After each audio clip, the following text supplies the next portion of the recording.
YouTube kanalimga banner qilishim kerak edi, lekin qanaqa banner tayyorlashni bilmasdan yurgandim. Instagram tomosha qilib o'tirganimda birdaniga fikr keldi. Oddiylik hamma narsaga yarashadi degan holda bannerning qisman ko'rinishini tasavvur qildim. Notebookimni yoqib Photoshopga kirdim va endi full tutorialni notebook ekranidan o'rganib olasiz.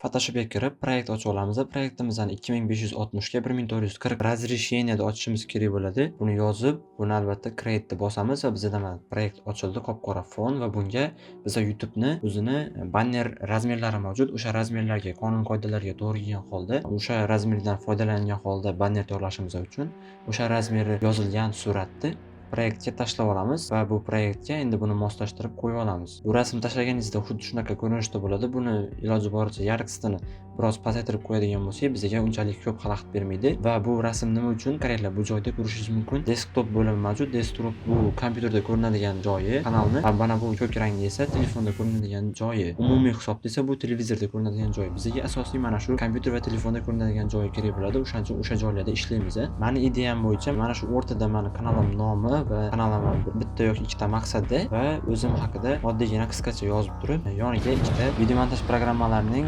logolarini qo'yib qo'yish ideyamda turibdi. Bu juda ham oddiy va sodda banner turi hisoblanadi. Men bo'lsam o'shani qilaman. Buning uchun birinchi o'chirda biz tekst yozib olamiz. Buning uchun tekst paneliga kelib, tekstga xohlagan bir shriftlarda yozsangiz bo'ladi. Hozir birinchi o'chirda men hech qanday shriftlardan foydalanmagan holatda oddiygina qilib yozib olaman. Kanalim nomini yozib oldim. Ko'rganingizdek, bu hozirda ko'rinmay turibdi. Hozir buni rangini o'zgartiradigan bo'lsak, oq rangga o'tkazadigan bo'lsak, mana ko'rindi. Bu kanalim nomi yozildi. Endi buni biroz yaqinlashtiramiz va biroz kichikroq razmerga olib kelishimiz kerak bo'ladi. Mana shunaqa razmer menimcha yetarli bo'ladi va sal uzoqroqdan ko'rsatadigan bo'lsam, mana Satipov Pre yozildi. Endi buni davomini yozishim kerak bo'ladi. Davomi uchun buni yana klaviaturdan Ctrl J ni bosadigan bo'lsak, bu copyright bo'ladi, ya'ni dublikat bo'ladi, 2 marta bo'ladi va endi ikkinchisini bemalol o'zgartirsak bo'ladi. Nima yozmoqchi bo'lsangiz, shuni yozsangiz bo'ladi. Men ideyam bo'yicha mana shunaqa qilib, o'zim ishlatadigan programmalar nomini yozib chiqmoqchi edim. Men shunaqa qilyapman. Photoshop, After Effects shunaqa qilib mana birinchidan hammasini yozdim. Mana bu pastda o'zim haqida qisqacha yozib qoldirishim kerak. Mana o'zimga kerakli bo'lgan narsani yozib oldim. Endi buni ikkalasini ham biroz hajmini kichraytirishimiz kerak bo'ladi. Va mana shunaqa qilib yozildi. Bularni ham biroz joyiga joylashtirib olaman. Bannerni dizayni haqida hali umuman ishlab turganim yo'q. Faqatgina boshlang'ich ko'rinishini yasayapman. Keyinchalik buni dizayni bilan ishlayman. Men o'zimni hozir bannerimni 3 levellik ko'rinishga olib kelaman. Hozir biz birinchi levelni tayyorlab oldik. Endi ikkinchi levelga o'tamiz, ya'ni dizayn haqida ishlab boshlaymiz. Mana bu Premiere Pro'dagi shrift movable degan ekan. O'sha shriftni o'zgartirib chiqamiz hammasini, ya'ni bir xil shaklda bo'lishi kerak va bularni ham orasini iloji boricha bir xil qilib qo'yib olamiz. Endi nariga tekstga o'tadigan bo'lsak, bu yerda ham juda ham katta shriftlardan foydalanilgan. Buni ham shriftini albatta o'zgartiramiz. Photoshopda shriftlar juda ham ko'p. Buni bemalol o'zingizga yoqqan shriftlarni tanlab olsangiz bo'ladi. Mana tekstlarimiz dizayni tugadi. Endi biz bunga kerakli logotiplarni qo'shib olishimiz kerak bo'ladi. Misol uchun bu yerda After Effects deb nomlangan After Effects'dan foydalanaman. O'shaning uchun uni qo'shib olaman va qolganlarni ham birin-ketin qo'shib chiqamiz. Misol uchun bizda YouTube'ni ham qo'shib olaman. Nima uchun YouTube'ni qo'shib oldim? Sababi bu YouTube kanal va bu yerda Telegramni ham qo'shib olaman. Menda Telegram kanal ham mavjud. Unga ham o'tib obuna bo'lib qo'ysanglar, juda ham ko'p narsalardan boxabar bo'lib turasizlar va sizlarga kerakli bo'lgan narsalarni Telegram kanalimga tashlab boraman. Telegram kanalim ham juda ham foydali. O'shaning uchun obuna bo'lib qo'ysanglar bo'ladi. Silkasi video kommentariyasida va video opisiyaniyasida bo'ladi. Va mana kerakli narsalarni tashlab oldim. Endi bu yerda ko'rishimiz mumkin. CapCut va YouTube va Premiere mana shu 3 tala programmada orqa fon mavjud. Bu orqa fonlarni olib tashlashimiz kerak bo'ladi. Bu yerdan o'chirgichni bosgan holatda o'zimizga kerakli belgilab olamiz va mana CapCutni olib tashladik va YouTube'ni ham olib tashlash uchun mana bu joydan YouTube logosini topib olishimiz kerak bo'ladi va YouTube logosini ham mana orqa fonni olib tashladik. Endi Premiere Pro'ga keladigan bo'lsak, Premiere Pro'ni ham belgilab turib, orqa fonini mana shunaqa qilib olib tashlasak bo'ladi va bu yerda chiziq qolib ketdi. Chiziqni ham bemalol olib tashlab bo'ladi.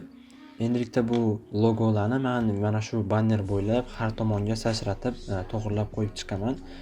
Buni tekis qilib qo'yish shart emas. Buni bemalol har xil qiyshiq yoki mana shunaqa qilib qo'yadigan bo'lsak, bu dizaynimizga biroz boshqacha effekt beradi va eng asosiy narsa bu logolarni hammasini birgalikda Ctrl ni bosgan holatda hammasini belgilab turib, bitta guruh qilib qo'yishimiz kerak bo'ladi. O'shanda bizga unchalik xalaqit bermaydi. New guruhni bosgan holatda bu yerga logolar deb yozib qo'yadigan bo'lsak, bu bizga o'zimizga qulay bo'ladi. Misol mana buni yopadigan bo'lsak, bu hech qanaqangi mana bu ekranda, layerlar ekranida unchalik ko'p joy egallamaydi. O'shaning uchun va buni pastga tushirib qo'yamiz, чтобы bizga tekstdan orqasida yurgizganimizda tekstlar o'chib ketmasligi uchun bu tekstlardan pastda turishi kerak bo'ladi. Va mana e'tibor bilan qaraydigan bo'lsak, After Effects'da mana bunaqa yozuv bor ekan. Bu yozuvlar iloji boricha aytganimdek qolmasligi kerak va buni belgilab, buni bemalol mana bunaqa qilib o'chirib tashlashni esdan chiqarmanglar.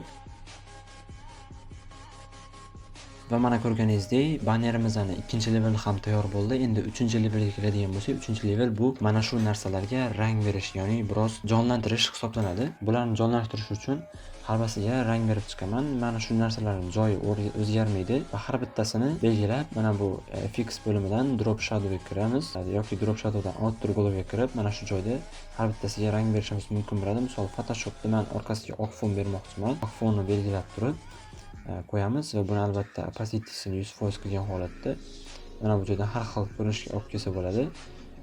Normalda qo'yganlarni maslahat beraman va buni size, ya'ni kattaligini o'zgartirsa bo'ladi va qanchalik sacharalik turishini ham o'zgartirsa bo'ladi va qolganlarni ham xuddi shunaqa qilib rang berib chiqaman. Va yana bitta narsa, mana shu joyda stroke effektidan foydalansanglar, rasmiyligi biroz jon kiradi. Ya'ni mana buni o'chiradigan bo'lsak, mana ko'rib turibsizlar After Effects logosini va buni bitta yoqamiz mana. Va endi stroke bo'limiga kirib, mana bu joyni 1 yoki 2 ta qilib qo'ysanglar, bu shunchaki chiziq katta yoki kichikligini ko'rsatadi. 1 qilib qo'yamiz va mana bu joyda outside qilib qo'yishlarini maslahat beraman. Va mana bizada logomizning ko'rinishi boshqacharoq qilib ko'rindi. Endi YouTube'ni ham qolganlarini ham xuddi shunaqa qilib chiqamiz. Mana logolarimizga orqasiga shadow, ya'ni soya effektlarini berib oldik, oq rangli, va endi tekstlarimizga navbatda beraman. Va umuman olganda mana oddiygina bannerim tayyor bo'ldi. Endi bu bannerimizni 3-levelga olib chiqishimiz uchun biroz yana ranglardan foydalanishim kerak bo'ladi. Men o'zim hayolimga kelgan narsani qilyapman. Mana ranglardan foydalangan holatda har xil kombinatsiyalar qilishga harakat qilib ko'raman. Kichkina biroz kattaroq qilamiz. 500 lar atrofi menimcha ajoyib. Mana har xil ranglardan kombinatsiya qilishga harakat qilib beraman. Xohlagan bir joylarga buni qo'yib chiqasizlar. Boshqacharoq qilishga harakat qilib ko'ramiz. Misol buni kattaroq qilamiz. Iloji boricha opacity'sini biroz kamaytiraman, ya'ni 80 ga qilaman. Shunda bu biroz yumshoqroq bo'lib ko'rinadigan bo'ladi. 80 ham emas, 58 qilib ko'ramiz. Mana ancha avvalgidan yaxshiroq. Hozir sizlarga solishtirib ko'rsataman. Mana ikkalasini ko'rinishini ko'rishingiz mumkin. Mana bu уже yarki bo'lib ko'rinib turibdi ko'zga. Mana bu bo'lsa unchalik bilinmayapti. Bizda asosan mana bu pastda yoki tepadan qilib ko'ramiz. Misol mana shu joyga ko'k svet beramiz va mana bu joydan mana bu joyga ko'k svetni beramiz. Endi qizil svetni ham biroz o'rnab qo'yib mana shu joyga biroz ko'rinadigan qilgan holatda shunaqa qilamiz. Mana ranglarni tayyorlab oldim. Ko'rishingiz mumkin, mana shunaqa ko'rinishda turibdi. Bu siz aytishingiz mumkin, bu juda ham katta rasm o'rtasiga faqatgina mana shu narsa joylashdi deb.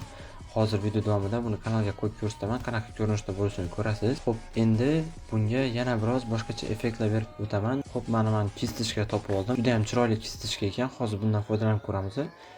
Buni mana bu brush bo'limiga kirgan holatda mana shu joydan topib olsanglar bo'ladi. 20 qilib qo'yib oldim va endi buni mana bu joydan hard mixga qo'yadigan bo'lsak, mana bu ko'k, qizil, shunaqa svetlar bilan bu aralashgan holda chiziladi. O'shaning uchun o'shanga qo'yib chizishlarni maslahat beraman. Agar shunaqa menikiga o'xshagan dizayn qilishni xohlasanglar, xo'p, bu yerdan buni yopamiz va bu rasmni belgilangan holatda buni sal biroz o'ngroqqa suvoramiz. O'ngroqqa surish mana shunaqa ishlatishda to'g'ri keladigan bo'lsa, buni aytib o'taman. Qaranglar. Space knopkasi mavjud. O'shani ustiga bossanglar, klaviaturadan mana shunaqa qo'lcha chiqadi va bu bilan xohlagan joylarga sursanglar bo'ladi.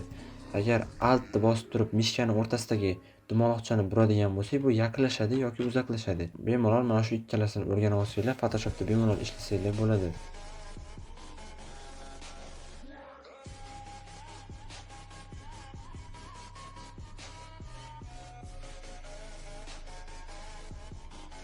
Xullas, mana bannerni tayyorlab oldim. Endi bu sizlarga aytib o'taman. Buni kamchiliklari yoki o'zingizlar bundan ham zo'rroq qilib yasaydigan bo'lsanglar, mana hech qanaqa gap so'zim yo'q. Malades, zo'r.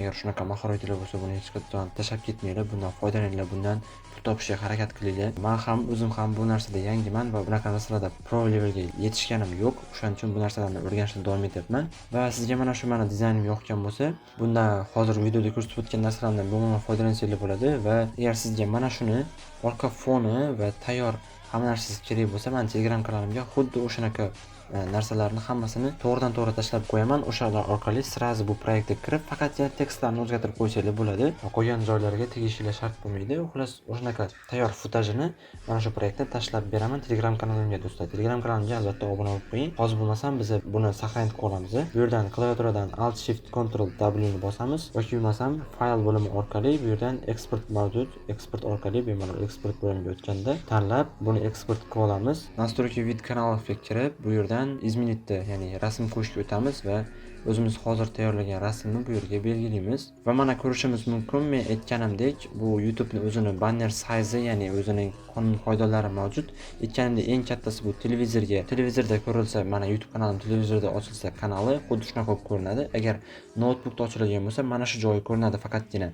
Agar telefonda ochiladigan bo'lsa, faqat mana shu joy ko'rinadi. Aytganimdek, xuddi shunaqa ishlaydi. Va bizani tayyorlagan bannerimizda asosiy tekstlar va logolar telefonga ham, kompyuterga ham mos kelyapti. Bu degani, biz bannerni to'g'ri razresheniyada qo'ydik. Nima uchun televizorga moslashimiz shart emas? Sababi televizorda hech kim вообще tak ko'rmaydi. O'shaning uchun telefon va kompyuter versiyaga moslashimiz kerak bo'ladi. Va bu yerda gotovani bosaman va buni saqlanib qilaman. Xo'p, mana kanalimga ko'rdinglar. Mana bizning bannerimiz tayyor bo'ldi. Hamma narsa to'liq ko'rsatib turibdi. Bu yerda CapCut, Telegram, Premiere Pro, After Effects, Photoshop, YouTube va bu yerda mana kanal nomi, qaysi programmadan foydalanishim, shunchaki qiziqish va qo'shimcha daromad. Bu yozuv ham hammasi yozilgan va pastda mana o'zingiz o'qib olishingiz mumkin bo'ladi. Xullas, mana shu bannerni hozir sizlar bilan birgalikda tayyorladim va bu bannerga 1 dan 10 gacha baho berib keting. Hammasini inobatga olaman. Agar past baho bersangiz ham to'g'ri tushunaman. Buni hech qanaqangi noto'g'ri tushunish joyi yo'q. Agar sizga video yoqqan bo'lsa, videoga like bosib kanalimga obuna bo'lib qo'ying. Foydali narsalar hammasi mana shu kanalda bo'ladi. Kommentariyada o'z fikringizni yozib qoldiringlar. Keyingi videoda ko'rishguncha hammaga rahmat. Va mana bu ekraningizda chiqib turgan videolarni ko'rishni ham unutmang. Bu juda ham foydali videolar hisoblanadi va siz periodlar nima uchun kerakligini bemalol tushunib olishingiz mumkin.